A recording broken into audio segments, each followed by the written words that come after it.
Buenas tardes desde aquí, buenas noches ya en España. Para los que no me conozcan, mi nombre es Juan Francisco Ortega, soy profesor doctor de la Universidad de Salamanca en España. En la actualidad dirijo el grupo de estudios de Derecho de la Competencia y de la Propiedad Intelectual y soy director de la maestría en Propiedad Intelectual de la Universidad de los Andes en Colombia. Y hoy, en este marco, intentaré hablarles de un elemento o de una cuestión que ha centrado, yo creo que el interés en la propiedad intelectual y en buena medida también en parte del mercado de los negocios en la última década o década larga, prácticamente desde el año 2000. Me refiero a lo que es el negocio de la industria y de la explotación de contenidos digitales. Una industria que sufrió unos cambios radicales a partir de la creación de las conocidas como redes de intercambio. ¿Saben ustedes que la sociedad de la información surge fundamentalmente cuando se produce una vinculación o una unión entre tres elementos diferenciadores? El primero, lo que es la informática; el segundo, la tecnología digital; y las telecomunicaciones. Surge así un espacio que es un entorno virtual, que es un espacio propicio para el intercambio de bienes y servicios, y donde los bienes inmateriales, las creaciones intelectuales, son extraordinariamente codiciadas. Es un elemento, es un nuevo mercado que pronto se conoció como el ciberespacio, en el que los bienes culturales que tienen claramente un carácter desmaterializado obtuvieron una importancia económica global. Se produjo una desvinculación clara entre lo que era la obra cultural y lo que era el soporte. Para ponerles un ejemplo gráfico, en los años 80 era impensable pensar en un libro sin pensar en papel. Hoy en día, gran parte de los libros que se compran son libros electrónicos y por tanto el libro es un elemento abstracto, lo que en derecho conocemos como un bien inmaterial; la obra es un bien inmaterial sobre la que recaen derechos exclusivos, los derechos de propiedad intelectual que permiten su correcta explotación en este mercado virtual.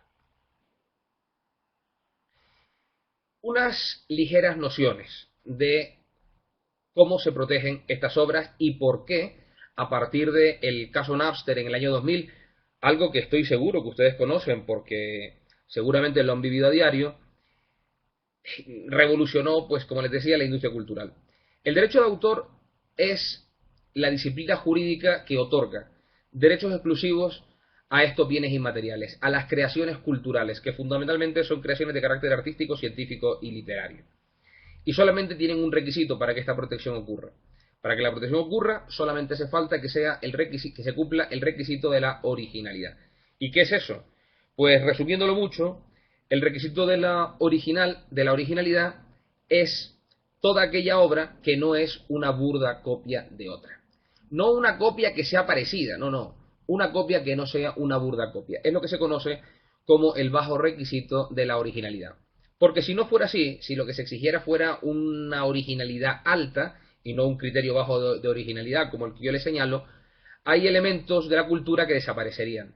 Fundamentalmente los movimientos artísticos. Los movimientos artísticos son fundamentalmente eso, lo que en teoría artística o en la teoría del análisis artístico se conoce como las influencias artísticas, ¿no? Las influencias, si uno lo mira desde el punto de vista del derecho, pues no deja de ser una copia en buena medida o al menos una fuente muy similar, ¿no? Que conlleva a que una obra se parezca suficientemente a otra. Siempre se habla del derecho de autor y se habla de la propiedad intelectual como una balanza, se usa siempre esa metáfora. Una metáfora que me parece adecuada porque en buena medida significa bien la realidad de la protección. Se dice que en un plato de la balanza están los derechos exclusivos. Los derechos exclusivos son aquellos derechos que protegen a los creadores, que protegen a los artistas, a quienes generan obras culturales. Y en el otro lado de la balanza están los derechos constitucionalmente protegidos. El derecho a la cultura, el derecho a la educación, el derecho a la información, etcétera, etcétera. Los dos platos de la balanza deben estar equilibrados. Si no los tuvieran, ocurriría que alguien saldría perjudicado. Si los derechos exclusivos están fuertemente protegidos, lo que ocurre es que los derechos constitucionales pueden verse afectados y podría suceder que no pudiéramos acceder a la cultura o que no pudiéramos acceder a la información. Por el contrario, si los derechos constitucionalmente protegidos son protegidos en exceso, lo que sucede es que se produce un desincentivo a la producción de obras y fundamentalmente a la producción de obras que implican una gran inversión en tiempo, talento y dinero, que generalmente son las obras que aportan una gran calidad. Por tanto, las dos balanzas tienen que estar equilibradas. ¿Y eso cómo se organiza? ¿Cómo se consigue? Pues se consigue con un adecuado juego de pesos y contrapesos. Los derechos exclusivos, a un lado de la balanza, son un peso considerable. El contrapeso viene en el lado de los derechos constitucionalmente protegidos, representados fundamentalmente por el régimen de límites y excepciones. La ley establece, en el caso español, el texto refundido de la Ley de Propiedad Intelectual, en el caso norteamericano, la Copyright Act, junto con la jurisprudencia norteamericana, que en Estados Unidos tiene carácter creador de derecho, establecen ese equilibrio. ¿Cuáles son esos límites y excepciones? Pues son muchas, pero la más conocida posiblemente sea la excepción de cita, la capacidad que todos ustedes tienen cuando realizan un trabajo académico de citar a un autor siempre que cumpla algunos requisitos, fundamentalmente que la cita sea destinada a análisis, comentario, juicio crítico, carácter parcial y citar o señalar el origen y el autor, el origen y la fuente de la obra citada. Pero hay muchas más. Noticias de actualidad, la excepción de parodia, la excepción de ilustración. Es decir, hay un régimen amplio y cada vez habrá más. La excepción de seguridad pública, de actos religiosos y oficiales, etcétera, etcétera. No es el momento para analizar cada una de estas cuestiones, pero simplemente saber que ese juego de pesos y contrapesos debe estar hecho, debe producirse. Los derechos exclusivos que existen se dividen en dos grandes partes. Por un lado los derechos patrimoniales y por otro lado los derechos morales. Los derechos patrimoniales son aquellos, se dice tradicionalmente que son aquellos que tienen un enorme valor económico. El derecho de reproducción, el derecho de comunicación pública, el derecho de distribución y el derecho de transformación. El derecho de reproducción consiste básicamente en duplicar la obra en un soporte diferente. Es decir, cuando ustedes copian un CD o graban un MP3 a un disco duro o reproducen una canción en memoria RAM del computador, del ordenador, pues están realizando un acto de reproducción. Cuando realiza un acto de comunicación pública, es aquella situación en la que se hace accesible una obra al público, de manera simultánea o no, sin necesidad de entrega de ejemplares. Esto ocurre cuando ustedes van al cine, por ejemplo, y ven una película, o cuando ustedes visualizan un vídeo en YouTube, en cuyo caso YouTube realiza un acto de comunicación pública en una modalidad que se conoce como puesta a disposición.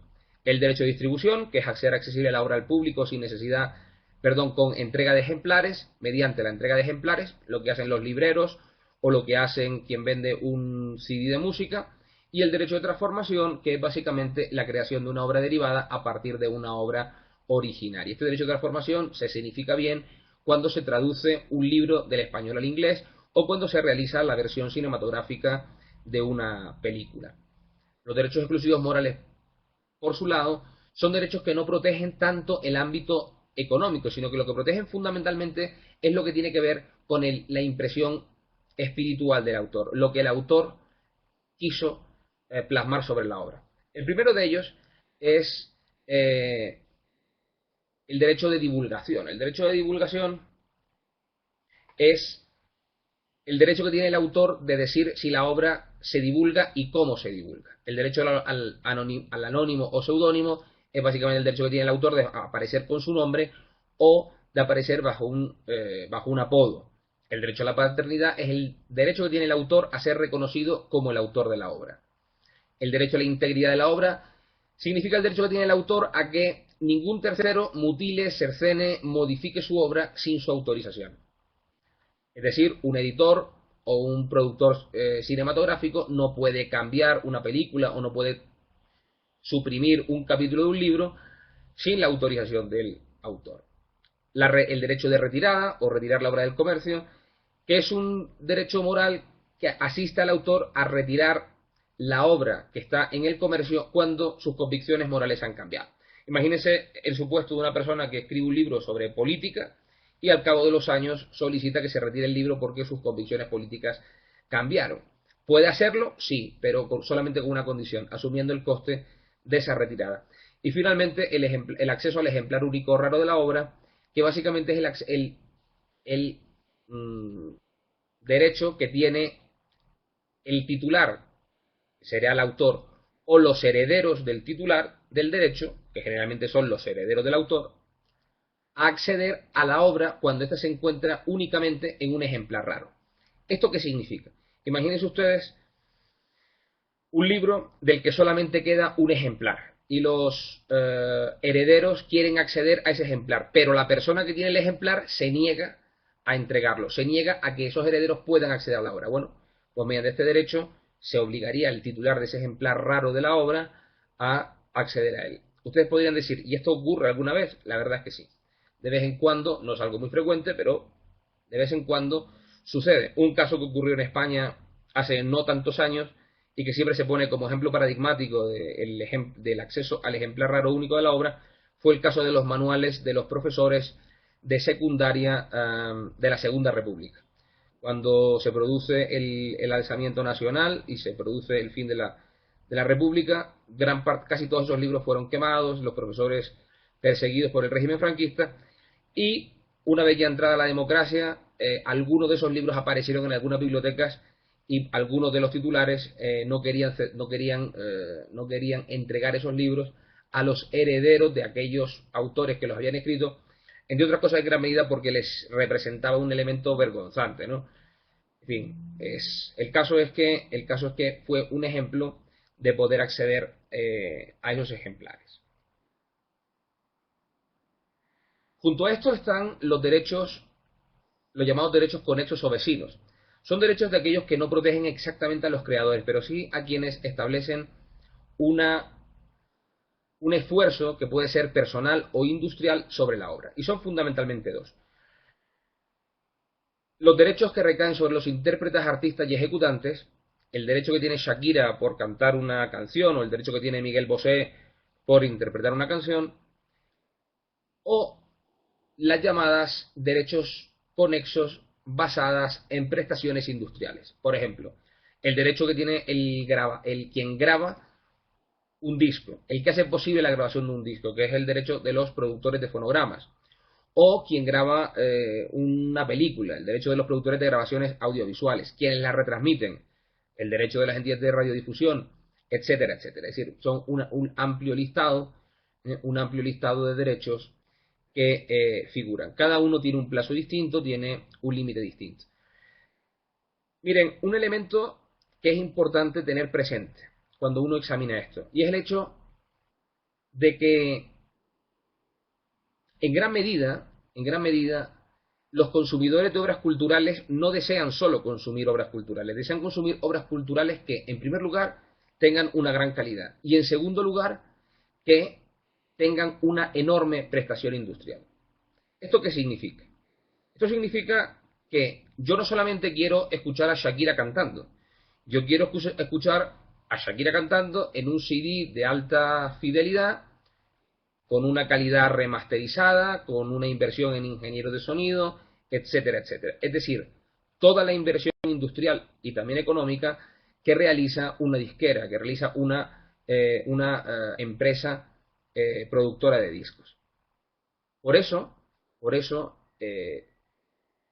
las disqueras, las casas de discos, las productoras cinematográficas que realizan esta inversión y aportan esta prestación industrial, pues tienen estos derechos, unos derechos que tienen únicamente un claro carácter económico. Yo siempre digo que esto es tan importante que las productoras de fonogramas, las disqueras, como se dice en Latinoamérica o incluso en Estados Unidos, o las casas de discos, son tan buenas, realizan una enorme prestación tan grande que Enrique Iglesias canta bien.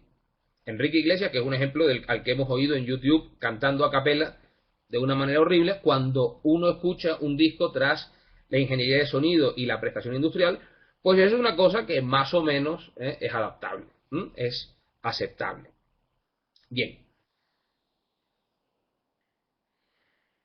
¿cómo se ha explotado esto tradicionalmente? ¿Cómo en Internet, no en Internet, en general, en el mundo global, cómo se ha realizado esta explotación de los productos culturales? Hasta los años 80, hasta el surgimiento de la sociedad de la información, el modelo de negocio estaba muy claro. Las libreras publicaban libros y quien quería un libro tenía dos formas, o copiarlo a mano o comprarse una multicopista, cosa que era una inversión económica imposible, es decir, que de facto la única opción viable era comprar otro libro. A mediados de los 80, cuando salen las fotocopiadoras, se podía fotocopiar el libro, lo que ya empezaba a ser un problema, porque los titulares de los derechos, tanto el autor como el editor, perdían el control sobre la obra. Claro, lo perdían, pero el libro fotocopiado no era exactamente lo mismo que un libro original. La música sufrió una revolución en el año 2000 con el caso Napster. Antes del año 2000, antes de la introducción de la cultura digital, la música, ¿cómo se explotaba? Pues se explotaba fundamentalmente vendiendo discos de vinilo. Los discos de vinilo entonces no eran copiables y hoy prácticamente tampoco. Era copiable del disco de vinilo a un soporte diferente, que generalmente era un cassette. Pero ya se perdía algo de calidad de sonido. Y la copia no era exactamente igual. Con la sociedad de la información, cuando la música se digitaliza y se establece esa división entre el soporte y la obra, eh, el paradigma se rompe. El modelo de negocio salta por los aires.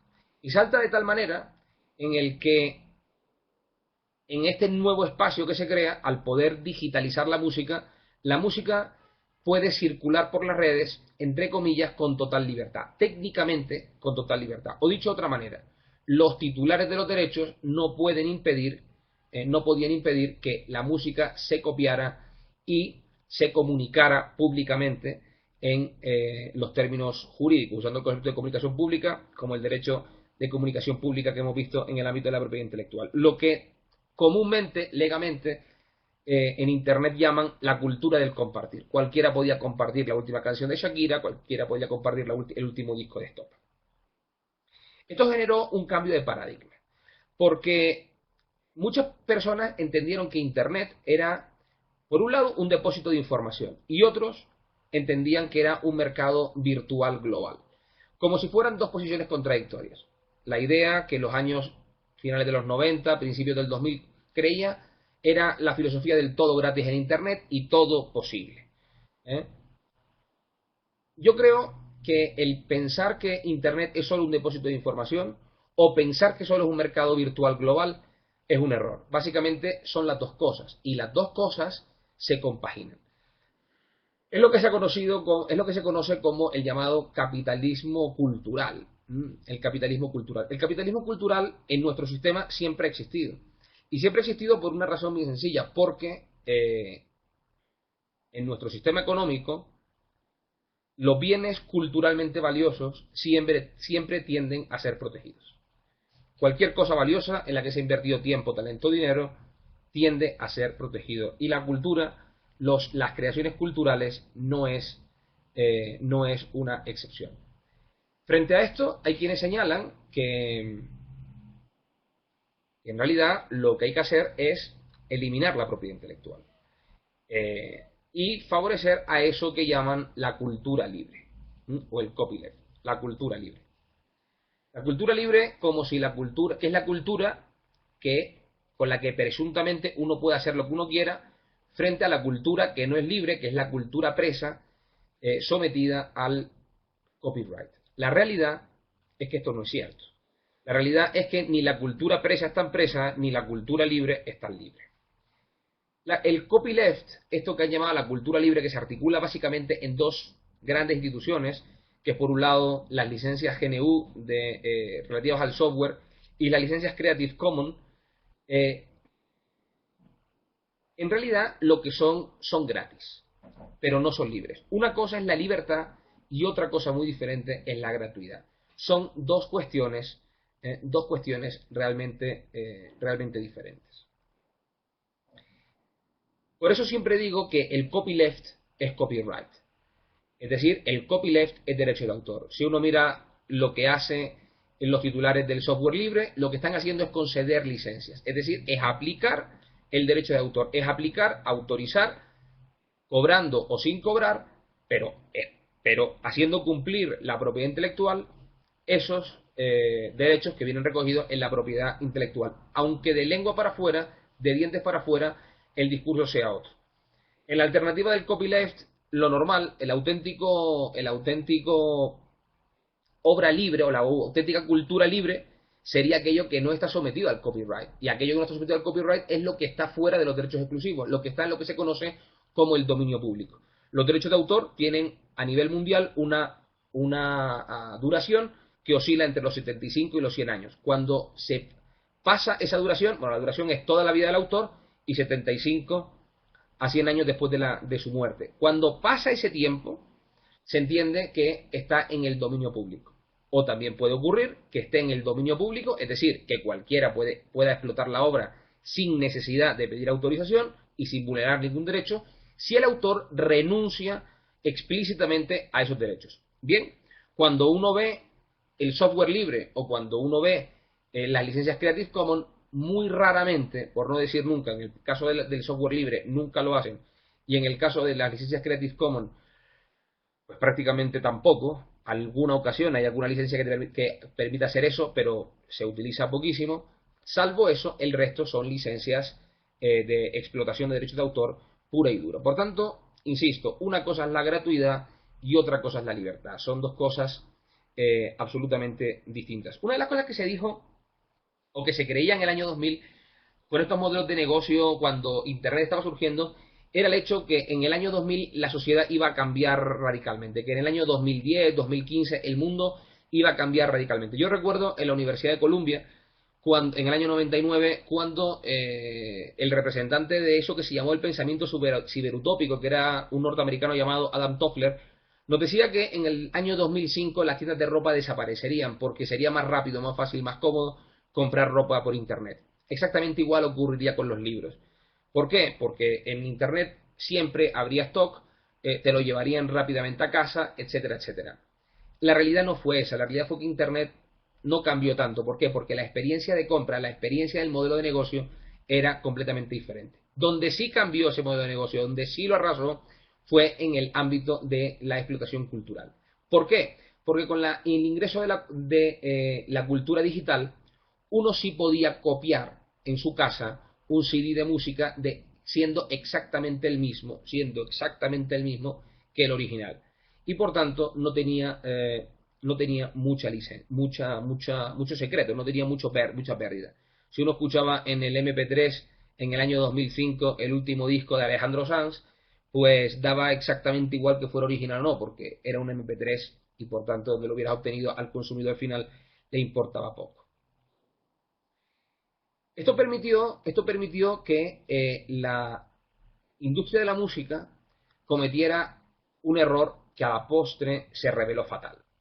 Se reveló como un error que le hizo perder casi una década de adaptación, que fue el señalar que, bueno, nosotros no otorgamos las licencias en Internet, nosotros no permitimos la explotación digital de los contenidos y por tanto todo lo que se haga en ese sentido es una explotación ilegal. Y como es ilegal, el Estado debe protegerla. Nosotros vamos a hacer un esfuerzo, dijeron las compañías, para evitar que esto se produzca. Como en buena medida la licencia es el producto, es decir, el autorizarte al ejercicio de los derechos de propiedad intelectual es el negocio de la industria cultural, pues basta con autorizar en los términos que nosotros establezcamos en la licencia. Y todo aquel que los vulnere, pues simplemente ejercitaremos las acciones legales. Esto fue un error garrafal. ¿Por qué? Porque básicamente la industria de la música no podía controlar eso. Uno no podía meter a todo el país en la cárcel. Uno no podía ejercitar acciones judiciales contra algo que la mayoría del público ni siquiera entendía que estuviera mal. Aunque la vulneración continua y reiterada de la propiedad intelectual dejara muchas víctimas en su camino. muchos productores, muchas editoriales, muchos autores sin posibilidad de editar y por tanto un empobrecimiento cultural general, algo que nunca se supo explicar del todo bien. ¿Qué hizo la industria? La industria dijo, mire, lo que vamos a hacer es fundamentalmente ejercitar estas acciones legales, pero además el legislador tiene que ayudarnos. Y el legislador comenzó una aventura que fue directamente un fracaso. Esa aventura consistió fundamentalmente en decir, bueno, en primer lugar, protejo el derecho de autor. Si alguien vulnera el derecho de autor, yo lo que voy a hacer es que voy a poner una medida tecnológica de protección. Es decir, la respuesta, la famosa frase que se decía en aquel momento era: la respuesta a la máquina está en la máquina. De tal manera que yo lo que hago es que establezco una licencia de protección. Y quien viole esa licencia de protección está cometiendo un delito. Y por tanto, al cometer un delito, igual, las acciones judiciales se hacen. Eso fue un segundo error garrafal. ¿Por qué? Porque todo el mundo cometía el delito y la justicia se revelaba claramente incapaz, claramente impotente de actuar contra ciudadanos que veían que eso casi era un juego, pero no sentían, que ni siquiera sentían que estuvieran cometiendo algo mal. Dentro del sistema de copyleft, una de las licencias que más se conocen son las licencias Creative Commons. Muchas personas piensan, esto seguro que lo conocen, quienes tienen blogs, quienes explotan contenidos digitales contenidos digitales.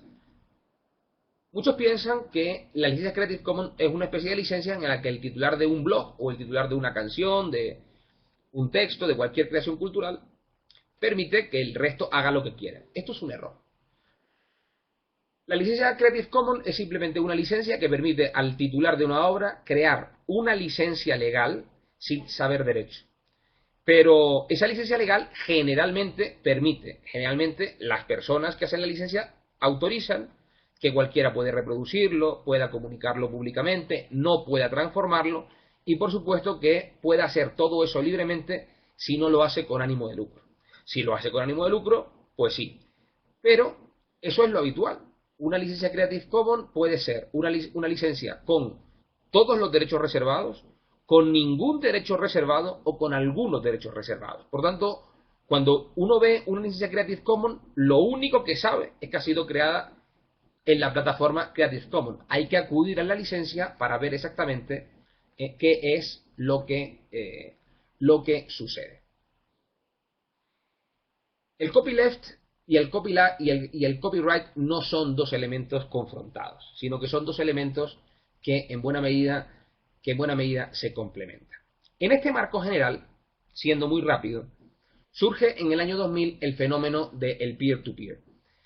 Los fenómenos de la red de intercambio. Fundamentalmente en el año 2000 con el caso Napster, que se soluciona en el estado de California, en el juzgado federal, en uno de los circuitos federales del estado de California, en el que se establecía como un modelo centralizado, una red que conectaba a todos los computadores, a todos los ordenadores, a través de un ordenador central.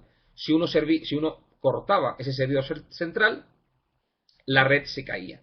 Con el tiempo, lo que los programadores hicieron fue crear redes descentralizadas.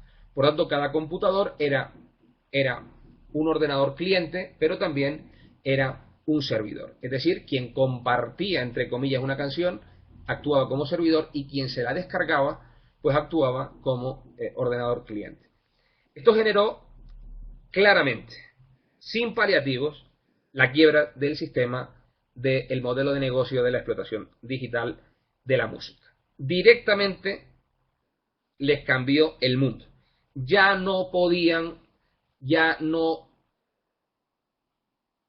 eran ellos los que tenían el monopolio de la distribución y de la comercialización. Simplemente lo habían perdido. Ahora cualquiera podía descargarse gratis una canción, no era necesario comprar todo el disco, sino solamente comprar la canción, la película, el capítulo de la serie que quisiera, si alguien lo había puesto en una red peer-to-peer. La discusión duró muchísimo tiempo, más de una década, y la melodía que sonaba era siempre la misma. Era: es ilegal, es ilegal, es ilegal. Nosotros que somos la industria de la música, vamos a seguir haciendo lo mismo. Pero ¿por qué? Porque lo que realiza la gente en una red peer-to-peer es ilegal, ilegal, ilegal, ilegal. Bueno, era ilegal, pero todo el mundo seguía haciéndolo. El Estado de Derecho y los tribunales se manifestaban claramente se manifestaban claramente incapaces de controlarlo, y los perjudicados últimos seguían siendo la propia industria, pero también, y en una gran medida, los creadores. Claro, los creadores, la industria, y por consecuencia, de manera indirecta, los consumidores. Los consumidores estaban felices porque tenían música gratis o porque tenían contenido gratis, pero no se daban cuenta que en gran medida eso estaba desincentivando la creación de futuras obras de calidad. Esto generó un debate en el que se dijo: no, es que estas redes peer-to-peer también tienen que ser declaradas ilegales. Algo que solamente los extremistas más radicales aceptaron. Ni siquiera en Estados Unidos, solamente algunos sectores del Partido Republicano más extremo dijeron que había que declararlo ilegal. Esto es como declarar ilegal el teléfono porque los terroristas cometen actos o porque los delincuentes cometen actos contrarios a la ley. Perdón, es una realidad que no tendría mucho, por no decir ningún sentido. Una segunda cosa que se intentó hacer era justificar el tema diciendo que en realidad quien compartía lo hacía entre amigos y que era un uso justo, usando la excepción general norteamericana.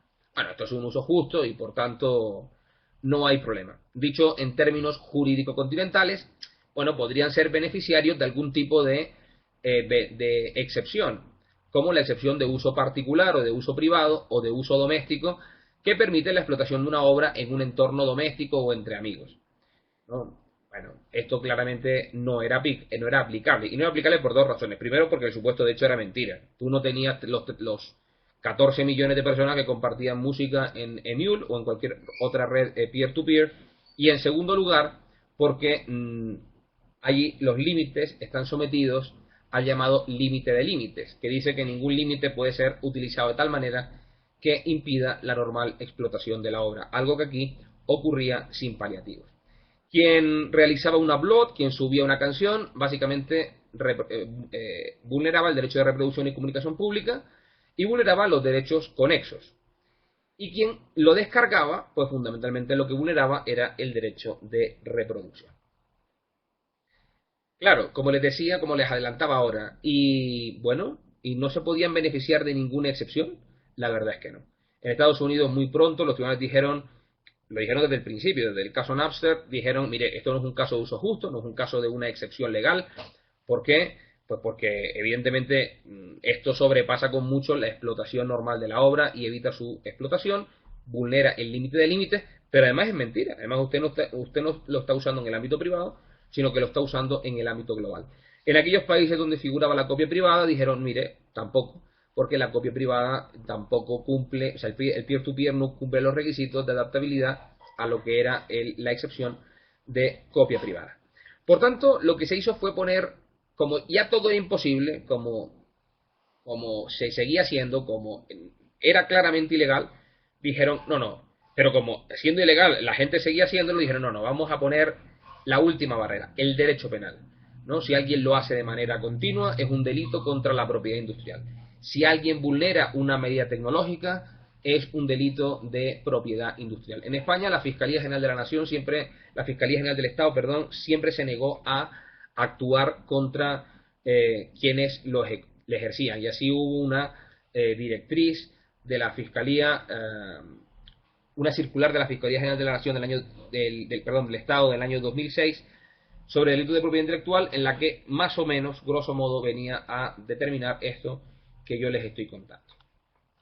Hubo muchos casos, aparte, desde el caso Napster, que empezó en el año 2001, en Estados Unidos, donde también hubo el caso Grokster posteriormente, en Europa el CASA, el caso Pontois, muchos casos que llegaron hasta hasta el año 2010-2011.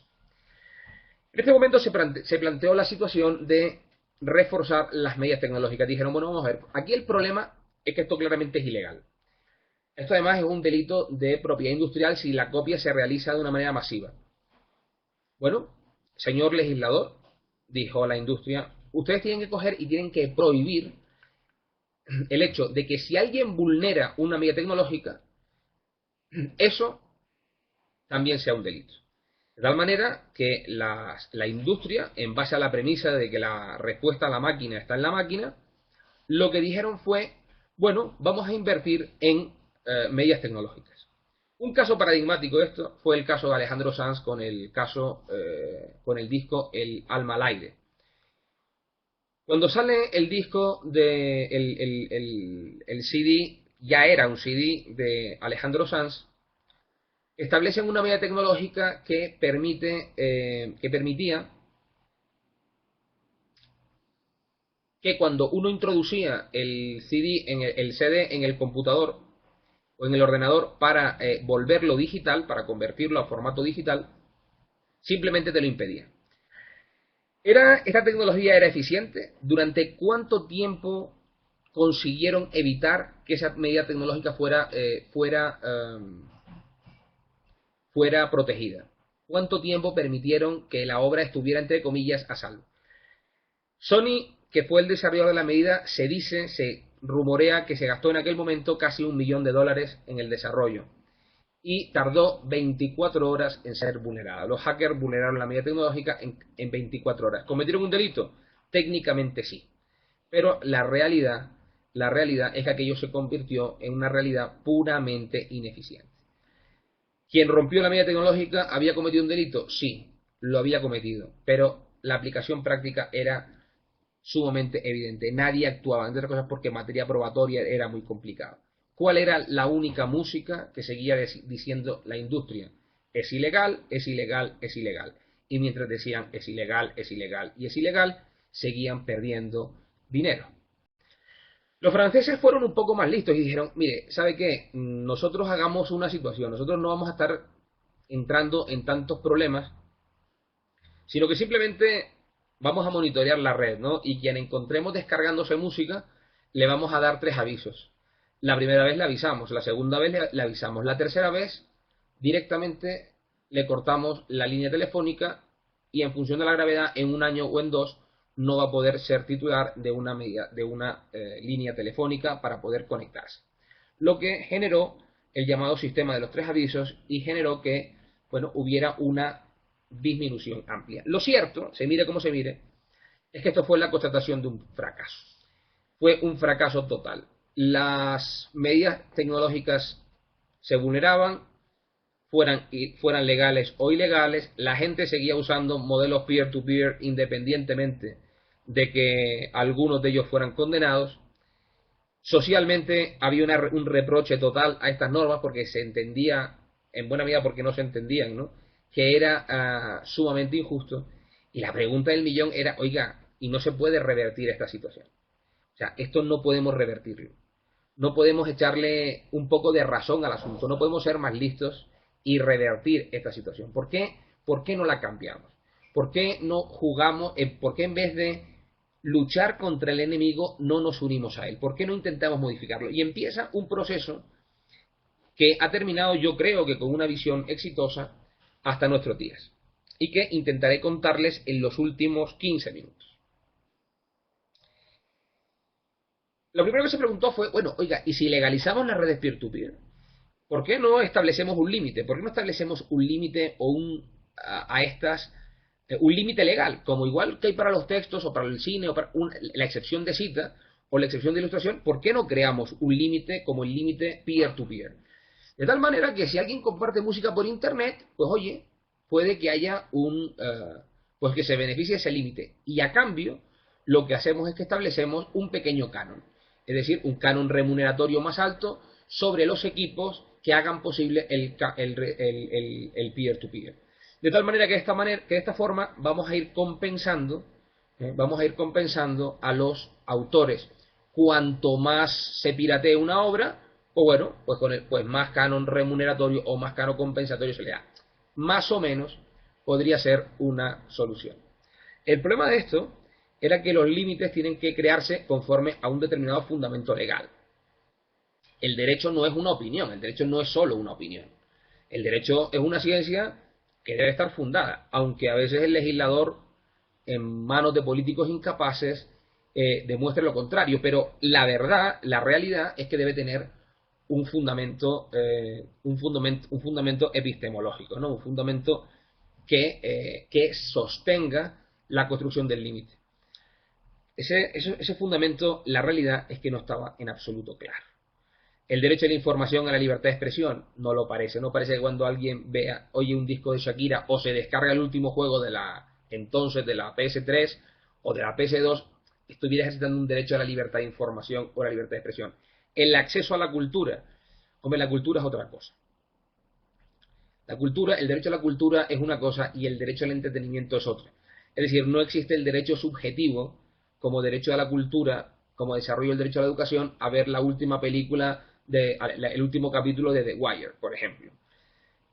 El tema es discutido. Esto nos llevaría mucho tiempo, pero el tema era muy discutido, ¿no? La ausencia de finalidad comercial también es discutible, porque en realidad, si tú te descargas una canción y esa canción la hubieras comprado, si al bajártela gratis ya vulnerando derechos no la compras, en realidad sí tienes una finalidad comercial. ¿Por qué? Porque tienes un ánimo de lucro indirecto, lo que se conoce como el lucro cesante. De todas las que se barajaban, la verdad es que ninguna quedaba clara. Pero estableciéndose ese límite, se dijo, bueno, podemos poner ese límite, podemos establecerlo, aunque no esté claro, y le imponemos un canon remuneratorio. Es decir, el titular de los derechos se le impide realizar determinados actos, es decir, yo impongo este canon y a cambio impido que las disqueras, que las discográficas cojan y ejercitan acciones legales contra los usuarios. Pero a cambio de eso, los usuarios pagan un pequeño canon remuneratorio. Pagan todos los que se conectan a la red, tienen que pagarlo. Esto, en teoría, pues sonaba bien, pero en la práctica era mucho más complicado. ¿Por qué? Pues en primer lugar, se entraba en discusión que qué demonios era lo que iba a afectar el canon remuneratorio.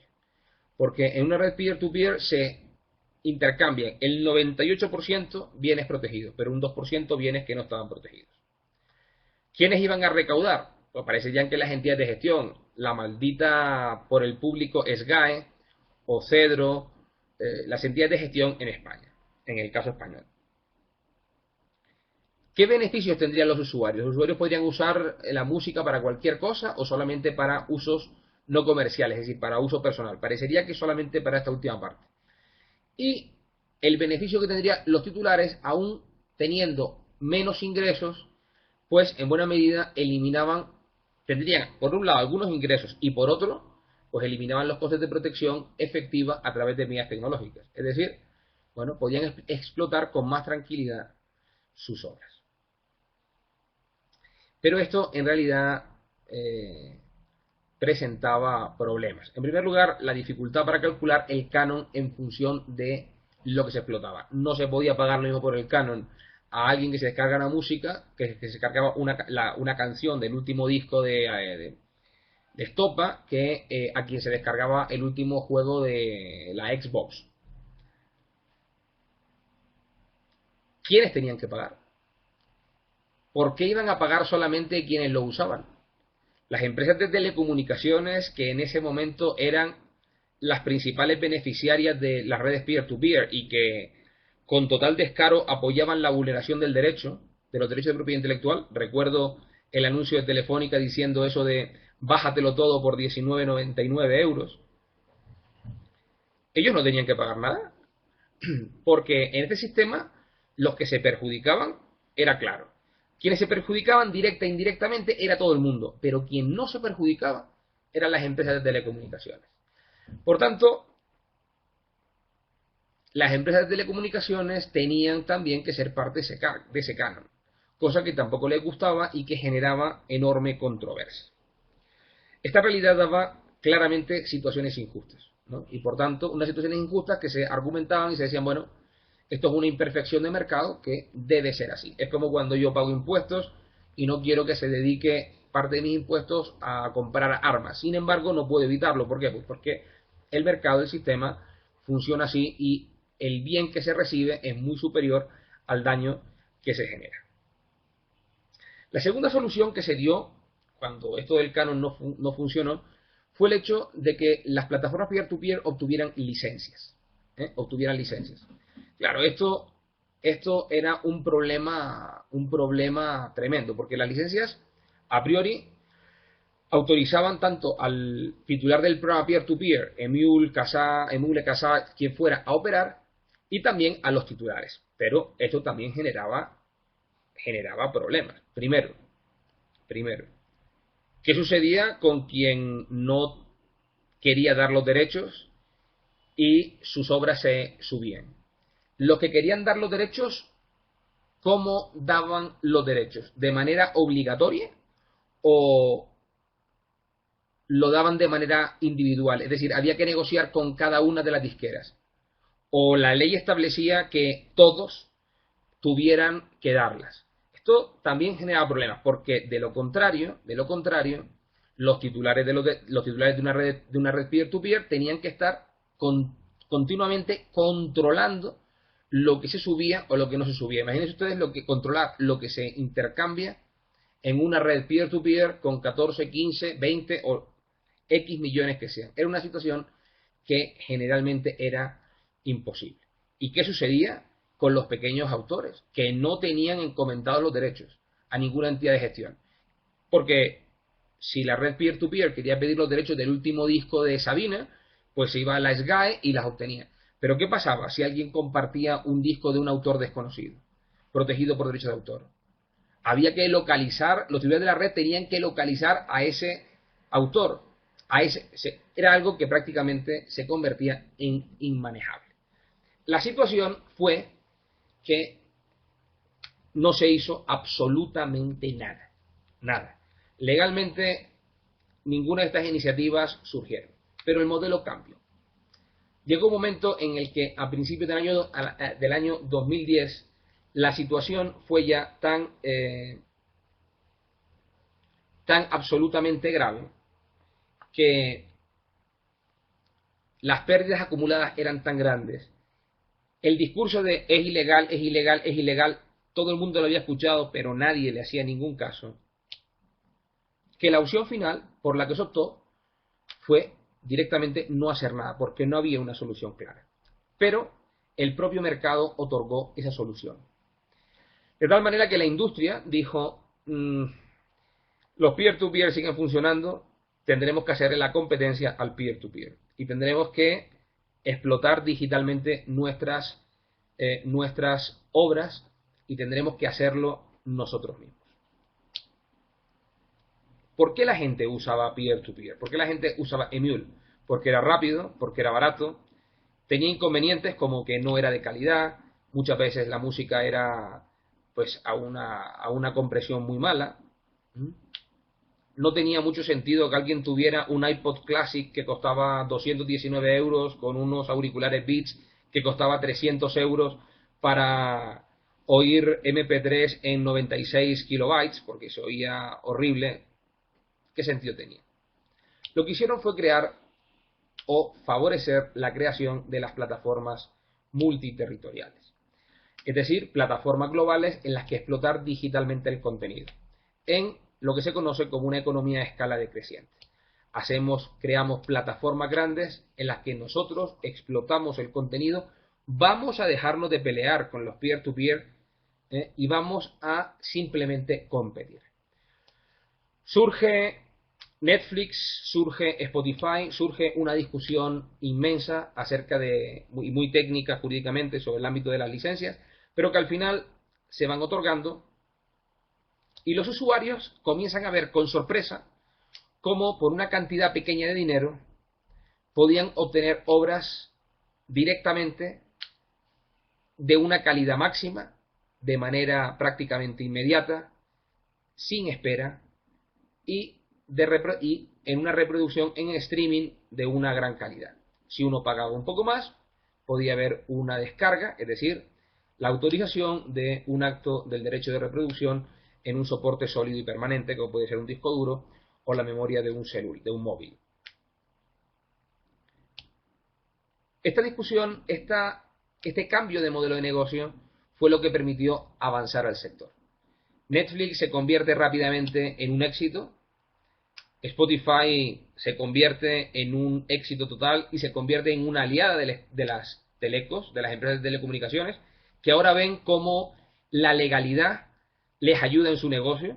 Su negocio es vender tuberías, su negocio es vender datos, y ven cómo Netflix y Spotify son los dos canales que venden datos, por lo que alguien quiere comprar una conexión más amplia, por la que quiere tener una conectividad mayor, de mayor calidad, básicamente para disfrutar de estas obras protegidas.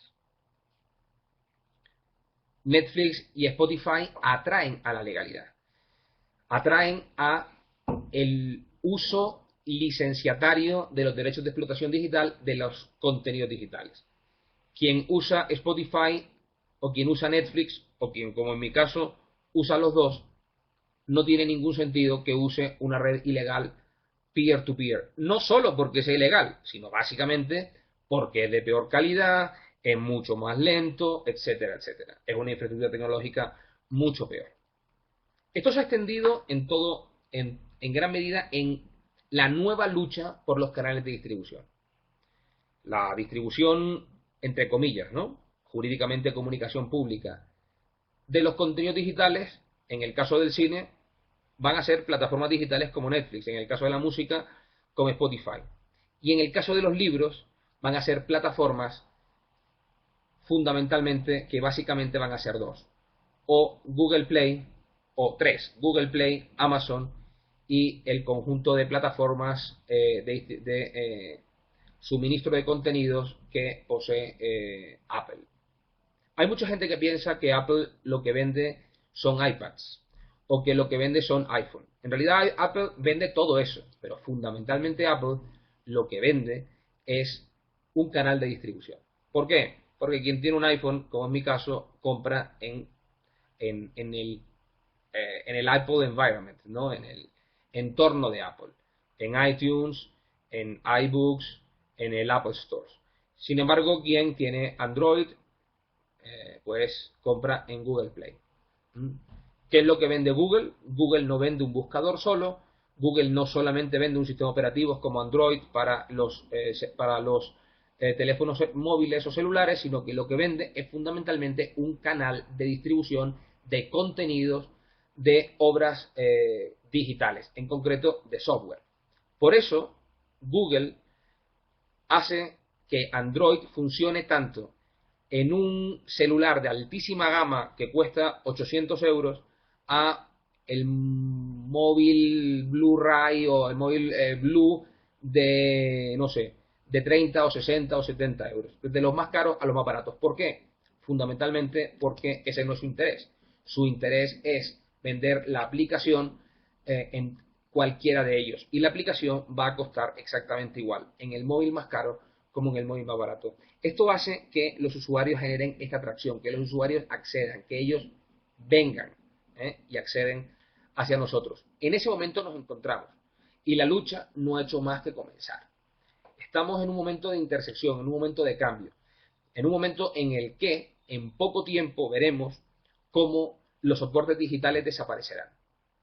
Los soportes digitales están condenados a desaparecer. Los peer-to-peer tienen éxito porque las compañías, la industria entrega los soportes. Uno puede comprar un DVD y ripearlo y subirlo a una red peer-to-peer, o puede comprar el último disco de estopa. Pero llegará un momento en el que la industria, para explotar ese contenido, no tenga por qué hacerlo así, sino que simplemente la última película podrá explotarlo a través de Netflix o podrá hacerlo a través de los canales de pago de YouTube, cosa que ya existe como modelo, como forma piloto, o podrá explotar la música a través de una suscripción preferente en Spotify. Ese es un sistema que está cambiando, un sistema que se está modificando y que cada día vamos a ver cómo se desarrolla más, cómo cada día incide más. El futuro es un futuro multiplataforma.